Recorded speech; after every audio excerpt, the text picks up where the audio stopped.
Alright, now seriously think that if you took a retarded 3-year-old child who couldn't even comprehend anything, they would probably be able to run the Browns better than anyone who's run them. Jim Dorsey, I don't know what the fuck you're doing. Like, you just got there. Why the fuck are you doing this? Trying to make a point or something? To me, last year, I understand what you did last year. At the time, I thought Deshaun Kaiser was a good... I thought that was a solid pick because, even though Deshaun Watson I thought would be a superstar anyways, he wasn't high on people's boards. And I fucking hated Trubisky. Still hate him. Think he's gonna suck. But Myles Garrett was the consensus pick there. Because there wasn't really a dominant quarterback. But this year, you had Darnold. You had Rosen. You could have taken either one of those. They're probably franchise guys. Or if you're feeling a little risky, take Josh Allen. Big arm in the cold weather. I'm fine with that one too. But what did you do? Or you could have even gone with Lamar Jackson, a dual threat, not going to have to throw as much in the cold weather, that kind of thing. But what did you do? You took Baker Mayfield. What? The cocky,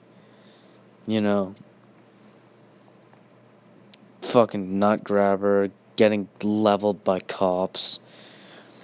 I would have understood this pick if the Browns hadn't fucked this up so many times with Menzel and fucking, I can't even name all the ones.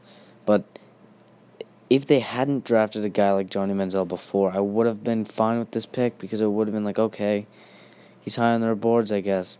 But we seem to see a pattern with the fucking Browns where they get high on guys who are shit. And I understand that this is a pretty... If Baker Mayfield is decent, it's a pretty good offense with Landry and Gordon and Corey Coleman.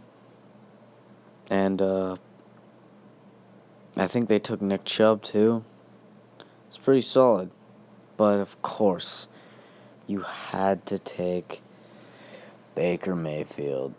You fucking idiots. Oh my god, a 7-year-old with fucking Down syndrome would run this organization better than you guys. Fuck. Sam Darnold was right there. He was there for your fucking taking. And I don't get what the fucking Giants were thinking either. You don't just get a guy like Sam Darnold every day.